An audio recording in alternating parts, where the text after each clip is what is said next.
السلام علیکم عزیز طلبہ، کیسے ہیں آپ؟ امید کرتا ہوں بالکل خیریت سے ہوں گے۔ آج سارے طلبہ کافی پریشان ہیں فرسٹ ایئر کے، کیونکہ کل سیکنڈ ایئر کے بچوں نے تو پیپر اچھا کر لیا تھا، کیونکہ انہوں نے مجھ سے کافی حد تک پڑھا ہوا تھا۔ لیکن فرسٹ ایئر کے بچے زیادہ تر سیکشنز میرے پاس نہیں ہیں، اور جو سیکشنز میرے پاس موجود ہیں وہ تو بار بار میسیجز کر ہی رہے تھے، باقی سیکشن سے بھی کچھ میسیجز آ رہے تھے۔ تو مجھے محسوس ہوا کہ آپ کو کافی ضرورت ہے اس وقت، کیونکہ کافی بڑا سلیبس ہے اور اس کو خود کور کرنا کافی مشکل ہے۔ میں آپ کو ریوائز کرواتا ہوں یہ، لیکن یاد رکھیے کہ 40% حصہ آپ کے پرچے کا اسی میں سے آنے والا ہے، یعنی 40 نمبر جو ہے نا 100 میں سے، وہ آپ کے اسی حصے میں سے آئیں گے۔ یہ آپ کے 4 حصے ہیں، 5 حصے ہیں۔ ایک حصہ قواعد و انشاء کا ہے، دوسرا اصناف کا ہے، تیسرا علم بیان کا ہے، چوتھا علم بدیہی کا ہے۔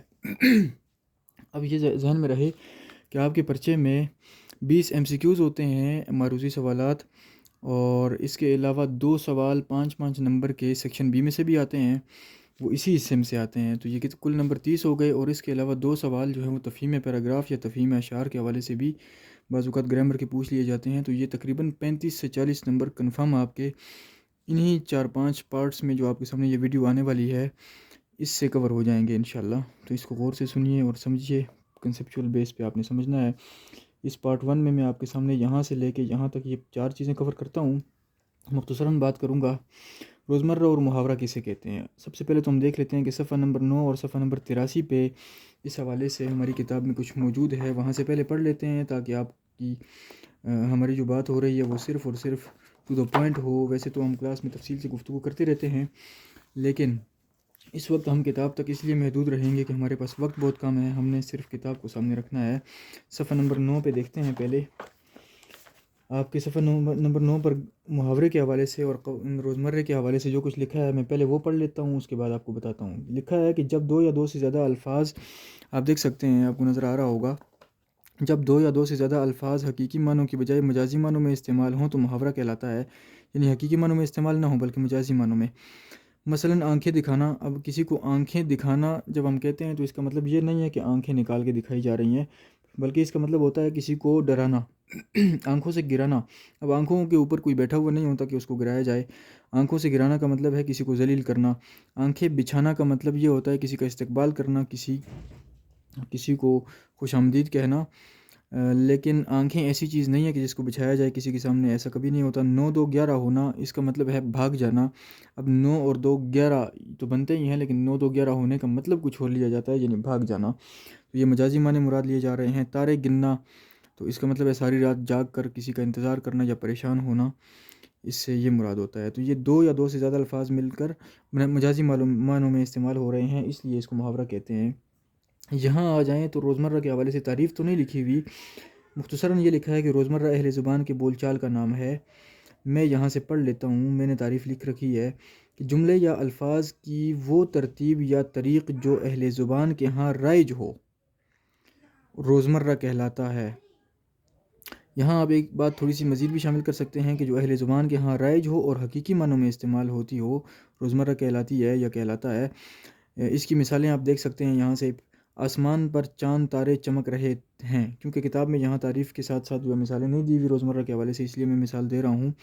آسمان پر چاند تارے چمک رہے ہیں، تو اگر میں چاند تارے کے بجائے تارے چاند کہہ دوں تو یہ الٹا ہو جائے گا، یہ اہل زبان کے ہاں رائج نہیں ہے اس طرح، اس لیے یہ روزمرہ سے ہٹ کر ہو جائے گا، روزمرہ کی غلطی کہلائے گا۔ اس کے علاوہ یہاں بہت ساری مثالیں میں نے مزید بھی لکھی ہیں۔ ہمارے ہاں رائج ہے 5 7، ہم کہتے ہیں نا 5 7 کتابیں اپنے ساتھ لے آنا، تو 5 7 کی بجائے اگر 7 5 کہیں تو یہ محاورے سے روزمرہ سے ہٹ جائے گا۔ اس طرح 8 10 کہتے ہیں تو 10 8 کہہ دیں گے تو پھر بھی بات خراب ہو جائے گی۔ اسی طرح بلا ناغہ ہمارے ہاں رائج ہے روزمرہ میں، تو بے ناغہ اگر کہیں گے تو یہ درست نہیں شمار ہوگا۔ تو روزمرہ کا مطلب ہوتا ہے اہل زبان کے بول چال کا نام۔ یہاں ایک بڑی انٹرسٹنگ مثال ہے، جب ہم کہتے ہیں کہ وہ روز روز اسکول سے غیر حاضر رہتا ہے، تو اگر میں روز روز کے بجائے دن دن کہہ دوں تو یہ دن لفظ جو ہے یہ روز کے مقابلے میں ہم معنی تو ہے، لیکن یہ اہل زبان کے ہاں اس طرح رائج نہیں ہے۔ ہم یہ نہیں کہہ سکتے کہ وہ دن دن غیر حاضر رہتا ہے، بلکہ یہی کہنا پڑے گا کہ وہ روز روز غیر حاضر رہتا ہے۔ اسی طرح آئے دن کہنا جو ہے روزمرہ کے مطابق ہے، آئے روز کہنا یہ محاورہ کے روزمرہ کے خلاف ہے۔ آگے میں یہاں سے پڑھتا ہوں۔ روزمرہ اہل زبان کے بول چال کا نام ہے اور حقیقی معنوں میں استعمال ہوتا ہے۔ روزمرہ میں الفاظ اپنے حقیقی معنوں میں استعمال ہوتے ہیں، محاورہ قواعد کی حدود میں آتا ہے، جبکہ روزمرہ قواعد سے بالاتر ہوتا ہے۔ یہاں یہ بات سمجھنے کی ہے کہ یہ اس کا مطلب کیا ہے جی۔ روزمرہ یہ محاورہ قواعد کی حدود میں آتا ہے، جبکہ روزمرہ قواعد سے بالاتر ہوتا ہے۔ جیسا کہ ہم نے کہا کہ روزمرہ اہل زبان کے بول چال کا نام ہے، یعنی ان کے اسلوب بیان کا نام ہے، تو اسی اسلوب میں سے قواعد اخذ کیے جاتے ہیں، یعنی قواعد یعنی گرامر جو ہے یہ ساری کی ساری اسی کے اندر سے نکلتی ہے، یہ باہر کی چیز نہیں ہے۔ ہمارے ہاں زبان جس انداز میں رائج ہوتی ہے اسی کو دیکھ کر اسی میں سے ریپیٹڈ تھنگز جو ہوتی ہیں، ریپیٹڈ جو باتیں ہوتی ہیں، ان کو نکال کر ہم اس کو روزمرہ اس کو ہم قواعد کہہ دیتے ہیں، قاعدہ بنا دیتے ہیں۔ تو ظاہر ہے روزمرہ جو ہے قواعد سے بالاتر ہوتا ہے، اوپر ہوتا ہے، اس سے قواعد اخذ ہوتے ہیں، یہ قواعد کے زیر نہیں ہوتا۔ دوسرا اس کا یہ مطلب ہے کہ جب ہم کہتے ہیں کہ یہ روزمرہ کی غلطی ہے تو اس کا یہ مطلب نہیں ہوتا کہ وہ گرامر مسٹیک ہے، وہ گرامر مسٹیک شمار نہیں ہوتی، اس کو قواعد کی غلطی نہیں کہتے، بلکہ وہ روزمرہ کی غلطی ہے، یعنی بول چال کی غلطی ہے، یعنی اسلوب بیان کی غلطی ہے، ٹھیک ہے۔ اسی طرح آگے لکھا ہے کہ اسی طرح محاورے میں تبدیلی نہیں ہوتی، جبکہ روزمرہ اہل زبان کے مطابق بدلتا رہتا ہے۔ اس میں کیا لاجک ہے بھائی، محاورہ کیوں تبدیل نہیں ہوتا؟ محاورہ اس لیے تبدیل نہیں ہوتا کیونکہ محاورے کے پیچھے مجاز کا کوئی نہ کوئی قرینہ ہوتا ہے۔ یہ مجاز کیا ہوتا ہے؟ مجاز علم بیان کے جتنے بھی آپ ارکان پڑھتے ہیں، 4 تشبیہ، استعارہ، مجاز مرسل، کنایہ، یہ مجازی معنی پیدا کرنے کے حربے ہوتے ہیں۔ تو محاورہ جب بھی بنتا ہے، جب مجازی معنوں میں استعمال ہوتا ہے تو ظاہر ہے اس کے پیچھے مجاز کا کوئی نہ کوئی قرینہ، کوئی نہ کوئی ربط ضرور ہوتا ہے۔ اسی لیے جب محاورے کو ہم بدلتے ہیں تو مجاز کا وہ قرینہ ڈسٹرب ہوتا ہے۔ اس پر تفصیل سے میں کلاسز میں گفتگو کر چکا ہوں، اس وقت میں زیادہ گفتگو نہیں کر سکتا، سمجھنے کی غرض سے یہ مختصراً بتا رہا ہوں۔ مجاز کا قرینہ ڈسٹرب ہوتا ہے، اسی لیے محاورہ اہل زبان بھی تبدیل نہیں کر سکتے، جبکہ روزمرہ اہل زبان کے مطابق بدلتا رہتا ہے، یعنی اس کو عام آدمی اس کو نہیں بدل سکتا، اہل زبان بدل سکتے ہیں، اور اہل زبان وہ لوگ ہوتے ہیں جن کی مادری زبان ہوتی ہے۔ تو یہ بات سمجھنے کی ہے۔ باقی اس حوالے سے یہ بات ذہن میں رکھیں کہ 2 طرح کا سوال آ سکتا ہے۔ ایک تو یہ سوال ہو سکتا ہے کہ روزمرہ اور محاورے کی تعریف کریں اور مثالیں دیں، تو تعریف جو میں نے آپ کو بتا دی ہے وہی آپ نے کرنی ہے۔ روزمرہ کی تعریف الگ سے میں بتا چکا ہوں، محاورے کی الگ سے بتا چکا ہوں۔ محاورے کی آلریڈی یہاں لکھی ہے۔ محاورے کی علامت یہ ہوتی ہے کہ اس کے آخر میں نون الف نہ آتا ہے، لیکن جب جملے میں استعمال ہوتا ہے تو یہ فعل بن کر استعمال ہوتا ہے۔ جیسے 9 2 11 ہونا محاورہ ہے، آخر میں نون الف نہ آ رہا ہے، مصدر کی علامت ہے، یہ ہوتا بھی مصدر ہی ہے، لیکن جب جملے میں استعمال ہوگا تو بطور فعل استعمال ہوگا، جیسے وہ 9 2 11 ہو گیا۔ اب 9 2 11 ہونا نہیں کہیں گے، ہو گیا کہیں گے، تو یہ فعل بن گیا، ٹھیک ہے۔ اور یہ مرکب فعل کے طور پر استعمال ہوتا ہے۔ تو اگر تعریف پوچھی جائے اور ساتھ مثالیں پوچھی جائیں تو پھر آپ نے کیا کرنا ہے، تعریف کرنی ہے اور مثال دینی ہے، 3 مثالیں دینی ہیں اور 1 تعریف لکھنی ہے۔ 2 نمبر تعریف کے مل جاتے ہیں اور 3 نمبر جو ہے وہ 3 مثالوں کے آپ کو مل جائیں گے۔ اس کے علاوہ سوال اس طرح آتا ہے کہ روزمرہ اور محاورے میں فرق لکھیں۔ تو اس حوالے سے میں نے 4 فرق یا 5 فرق آپ کے سامنے لکھ دیے ہیں۔ کتاب میں سے 2 سے 3 فرق ہیں، میں نے 5 اس لیے لکھے ہیں کہ عام طور پر آپ کا سوال جو ہے وہ 5 نمبر کا ہوتا ہے، اس لیے آپ نے یہ یاد رکھنا ہے۔ روزمرہ حقیقی معنوں میں استعمال ہوتا ہے، جبکہ محاورہ مجازی معنوں میں استعمال ہوتا ہے۔ روزمرہ قواعد سے بالاتر ہوتا ہے، جیسا کہ میں نے بتا دیا، اور محاورہ قواعد کی حدود میں آتا ہے۔ اسی طرح روزمرہ کے پیچھے جو ہے مجاز کا کوئی قرینہ نہیں ہوتا، جبکہ محاورے کے پیچھے مجاز کا کوئی نہ کوئی قرینہ یعنی کوئی نہ کوئی رکن کام کر رہا ہوتا ہے۔ علم بیان کا کوئی نہ کوئی رکن کام کر رہا ہوتا ہے، یا تو تشبیہ ہوگی یا استعارہ ہوگا یا مجاز مرسل ہوگا یا کنایہ ہوگا۔ اس کے علاوہ روزمرہ جو ہے وہ تبدیل نہیں ہوتا، یعنی یہ تبدیل ہوتا ہے اور اہل زبان کے بول چال کے مطابق تبدیل ہوتا ہے، یہ آپ نے لکھنا ہے ساتھ میں۔ اور محاورہ جو ہے وہ تبدیل نہیں ہوتا، یعنی اس کو اہل زبان بھی تبدیل نہیں کر سکتے، کیونکہ مجاز کا قرینہ ڈسٹرب ہو سکتا ہے، اس کا ربط جو ہے وہ خراب ہو سکتا ہے، پھر پتہ نہیں چلتا کہ یہ مجازی معنوں میں کیوں استعمال ہو رہا ہے۔ اچھا، 5واں فرق یہ آپ نے لکھنا ہے کہ یہ ہمیشہ بطور مرکب فعل استعمال ہوتا ہے، جیسا کہ میں بتا چکا ہوں۔ جب یہ جملے میں استعمال ہوتا ہے تو یہاں میں تھوڑا سا الٹا کر گیا ہوں، یہ ہمیشہ بطور مرکب فعل استعمال نہیں ہوتا، بلکہ اس کو آپ نے کرنا ہے، یہ محاورے کے نیچے مجھے لکھنا چاہیے تھا، بہرحال آپ اس کو خود کر لیجئے گا۔ محاورہ جو ہے وہ ہمیشہ بطور مرکب فعل استعمال ہوتا ہے، جبکہ روزمرہ جو ہے وہ مختلف پارٹس آف سپیچ کا کام کرتا ہے، اور زیادہ تر یہ متعلق فعل کے طور پر، یعنی ایڈورب کے طور پر، یعنی کہ اس کو تمیز فعل بھی کہتے ہیں، اس کے طور پر استعمال ہوتا ہے۔ جیسے میں نے کہا وہ روز دیر سے کالج پہنچتا ہے، تو وہ کالج پہنچتا ہے، یہ اس کا کام ہے، کیسے پہنچتا ہے؟ دیر سے پہنچتا ہے، اور یہ اس کے بارے میں مزید معلومات ہوگی۔ اچھا، ایڈورب کے بارے میں مزید جو معلومات دے رہا ہوتا ہے وہ بھی ایڈورب بھی ہوتا ہے۔ تو روز اگر میں کہوں وہ روز غیر حاضر رہتا ہے، تو غیر حاضر رہنا کام ہے، اور روز روز جو اس کے بارے میں نے کہہ دیا یہ مزید اس کے بارے میں انفارمیشن ہے، اس کے فعل کے بارے میں انفارمیشن ہے، لہٰذا اس کو متعلق فعل کہیں گے۔ تو یہ متعلق فعل کے طور پر بھی استعمال ہوتا ہے، بعض اوقات صفت کے طور پر بھی استعمال ہوتا ہے۔ مثال کے طور پر جیسے میں نے مثال دی تھی کہ 5-7 جب ہم کہتے ہیں نا، ہم کہتے ہیں 5-7 کتابیں لے آؤ، تو کتابیں لے آؤ، کتابیں چونکہ اسم ہے اور اسم کے بارے میں ایکسٹرا انفارمیشن دینے والا جو لفظ ہوتا ہے وہ کیا ہوتا ہے، وہ صفت ہوتا ہے، تو یہ صفت کے طور پر بھی استعمال ہوتا ہے۔ بہرحال آپ نے مختصراً یہ چیزیں لکھنی ہے، مثالیں ساتھ نہیں لکھنی۔ حقیقی معنوں میں استعمال ہوتا ہے، مجازی معنوں میں استعمال ہوتا ہے، قواعد سے بالا تر ہے، قواعد کی حدود میں ہے، مجاز کا قرینہ نہیں ہے، مجاز کا قرینہ ہے، تبدیل ہوتا ہے، تبدیل نہیں ہوتا، اور اس کو آپ نے الٹا کر کے کہہ دینا ہے، محاورے کے نیچے لکھ لینا ہے کہ یہ جو روزمرہ ہے وہ مختلف پارٹس آف سپیچ کا کام کرتا ہے، بالخصوص متعلق فعل یا صفت، جبکہ محاورہ جو ہے وہ ہمیشہ بطور مرکب فعل استعمال ہوتا ہے۔ یہ آپ نے بات ذہن میں رکھنی ہے۔ اس کے علاوہ ہمارے ٹاپکس میں اگلا جو ٹاپک آ رہا ہے مرکب مصدر کا آ رہا ہے۔ پہلے آپ مصدر کو سمجھ لیں، یہ مصدر کیا ہوتا ہے۔ اگر آپ مصدر کو سمجھ سکتے ہیں تو پھر آپ مرکب مصدر کو سمجھیں گے۔ مصدر لفظوں کی ایک قسم ہوتی ہے۔ اردو زبان میں یا کسی بھی زبان میں 3 طرح کے الفاظ ہوتے ہیں۔ ایک وہ ہوتے ہیں جو مصدر ہوتے ہیں، دوسرے وہ ہوتے ہیں جو مشتق ہوتے ہیں، اور تیسرے وہ ہوتے ہیں جو جامد ہوتے ہیں۔ سب سے پہلے جامد ہوتے ہیں۔ جامد کا مطلب وہ لفظ جو خود بھی کسی سے نہ بنے اور اس سے بھی مزید کوئی لفظ نہ بنے۔ دوسرا وہ لفظ ہوتا ہے جو مصدر ہوتا ہے، یعنی یہ خود تو کسی سے بنے یا نہ بنے لیکن اس سے مزید بہت سارے الفاظ بن رہے ہوتے ہیں۔ اور ایک وہ لفظ ہوتا ہے جو اس سے مزید بنتا ہے، اس کو ہم کہتے ہیں مشتق۔ اس کو کیا کہتے ہیں؟ مشتق، یعنی مشتقات جو ہوتے ہیں۔ اچھا، مصدر جو ہوتا ہے اس کو سمجھنے کی ضرورت ہے۔ یہ لفظ دیکھ لیں آپ، اگر اس میں سے میم ہٹا دیں تو پیچھے بچتا ہے صدر، اور صدر کہتے ہیں مرکز کو۔ آپ نے دیکھا ہوگا جو ہمارے ہاں ملک میں مرکزی عہدہ ہوتا ہے اس کو بھی صدر کہتے ہیں۔ اس کے علاوہ آپ نے دیکھا ہوگا عربی زبان میں دل کو بھی کہتے ہیں، اور اس کے علاوہ سینے کو بھی کہتے ہیں۔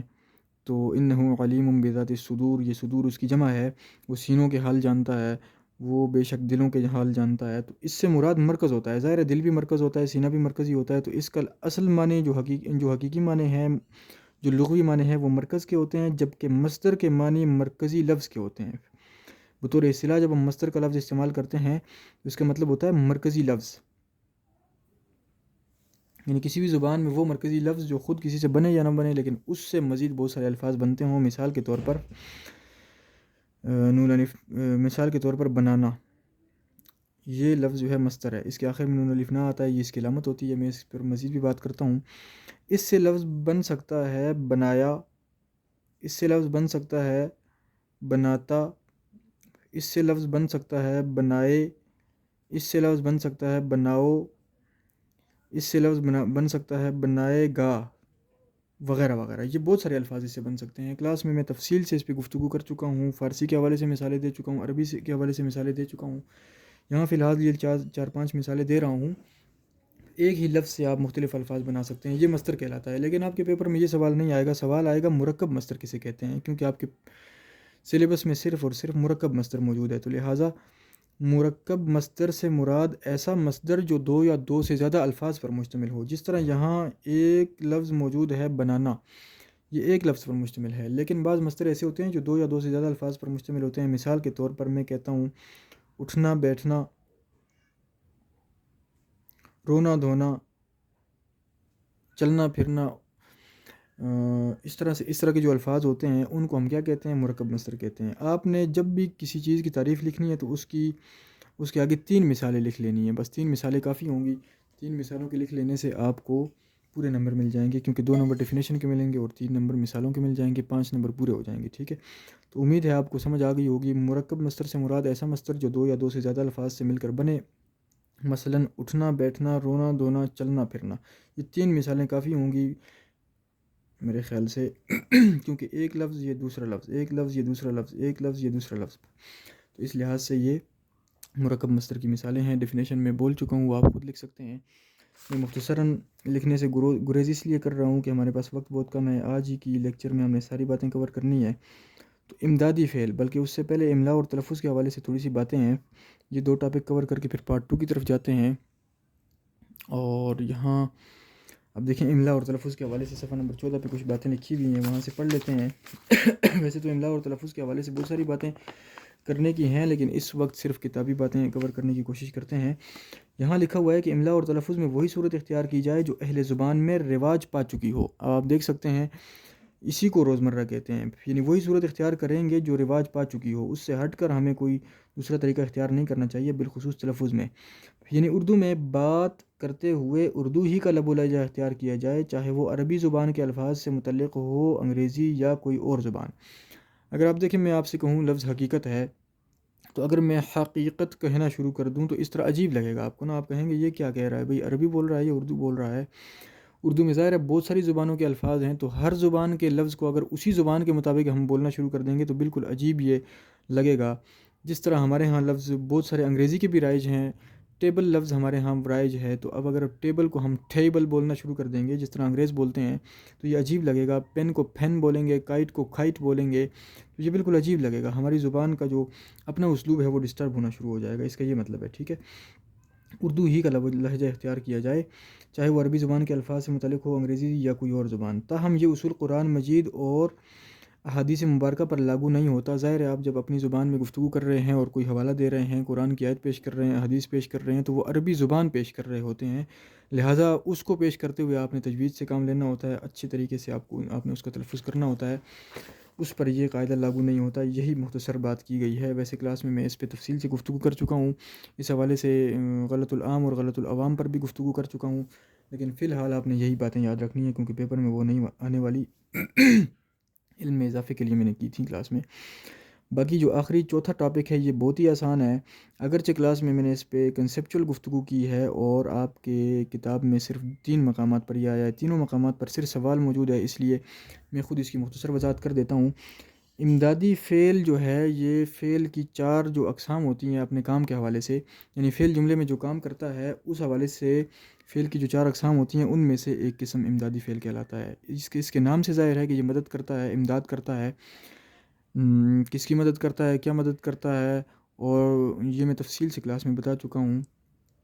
یہاں اس کی ڈیفینیشن آپ سمجھ لیں پہلے، یعنی جملے میں جب بھی 2 یا 2 سے زیادہ افعال اکٹھے استعمال ہوں تو ان میں سے ہر دوسرا فعل امدادی فعل کہلائے گا، جیسے جیسے وہ اٹھ بیٹھا، وہ چل دیا، اس نے زمین پر پٹخ دیا، اس طرح کے جو آ جاتے ہیں نا یہ اس طرح کے جو افعال آ جاتے ہیں اکٹھے، یہ جو بعد والا ہوتا ہے یہ کیا کہلاتا ہے، یہ امدادی فعل کہلاتا ہے۔ ویسے اس کو کنسیپچول تھوڑا سا سمجھ لیں، یہ مدد کرتا ہے، اور کیا مدد کرتا ہے، یہ دوسرے فعل کو زمانہ دینے کے لیے آتا ہے۔ کس کی مدد کرتا ہے، دوسرے فعل کی مدد کرتا ہے، خاص طور پر زمانہ دینے کے لیے آتا ہے، اور زمانے کے ساتھ ساتھ یہ کچھ اور چیزیں بھی ایکسپریس کرتا ہے۔ بعض اوقات یہ فعل کے معنوں میں زور پیدا کرتا ہے، تاکید پیدا کرتا ہے، وہ باتیں ساری اپنی جگہ ہیں، لیکن اس وقت ان پہ گفتگو نہیں کر سکتے۔ صرف یہ بات ذہن میں رہے کہ 2 افعال اکٹھے استعمال ہوں تو ان میں سے ہر دوسرا فعل امدادی فعل کہلاتا ہے۔ میں کتاب میں سے بھی پڑھ لیتا ہوں، صفحہ نمبر 21، 70 اور 93۔ 21 میں سے دیکھتا ہوں کہ سوال کس قسم کا ہے، اس حساب سے آپ نے تیار کر لینا ہے جی۔ صفحہ نمبر 21 پر آپ دیکھ سکتے ہیں کہ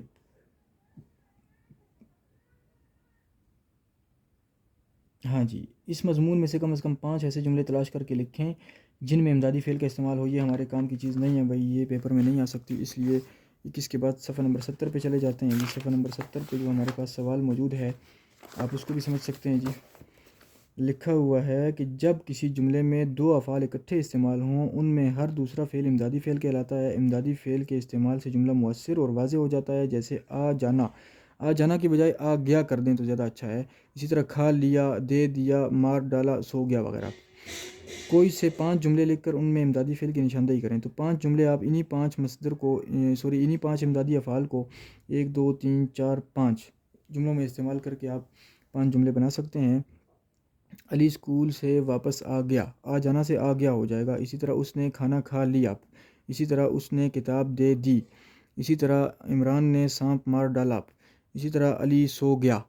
تو یہ بہت آسان ہے، اس میں کوئی مشکل بات نہیں ہے۔ جب آپ پیپر میں ڈیفینیشن کے بعد یہ مثالیں لکھیں تو جملوں کی صورت میں لکھیں تو زیادہ اچھی بات ہے، اور ان الفاظ کو ساتھ ہائی لائٹ کر لیا کریں، انڈر لائن کر لیا کریں یا کالے پن کے ساتھ لکھ لیا کریں تاکہ یہ واضح طور پر نظر آ جائیں۔ اس کے بعد جو صفحہ نمبر 93 ہے اس پہ بھی دیکھ لیتے ہیں کہ کس قسم کا سوال موجود ہے، تاکہ کوئی چیز مس نہ ہو ہم سے، کیونکہ ایم سی کیوز اسی طرح سے آتے ہیں۔ اور یہ لکھا ہوا ہے جی، امدادی فعل کی تعریف کریں اور مثالیں دیں۔ تو اس طرح کا اگر سوال آ جائے تو آپ نے تعریف کرنی ہے اور پھر مثالیں 3 دینی ہیں، 3 مثالیں دے دینی ہیں کم از کم۔ تو 3 سے زیادہ آپ نے نہیں دینی، کیونکہ 3 مثالوں سے 3 نمبر مل جائیں گے اور ڈیفینیشن کے 2 نمبر مل جائیں گے. اس لیے اگر 4 لکھ لیں تو پھر بھی ٹھیک ہے، لیکن 3 مثالیں آپ لازمی لکھیں. اس کے علاوہ اگلا جو ٹاپک آ رہا ہے وہ یہ ہے کہ بلکہ میں سمجھتا ہوں کہ یہاں تک کافی ہوگا، کیونکہ ویڈیو کافی لمبی ہو رہی ہے، پھر اپلوڈ کرنے میں بھی کافی مسئلہ ہوتا ہے، تاکہ آپ کو بر وقت پہنچ سکے. اس کے بعد یہ جو 5 ٹاپکس ہیں ان کو میں انشاءاللہ اگلی ویڈیو میں کور کرتا ہوں. وما علینا الا البلاغ المبین.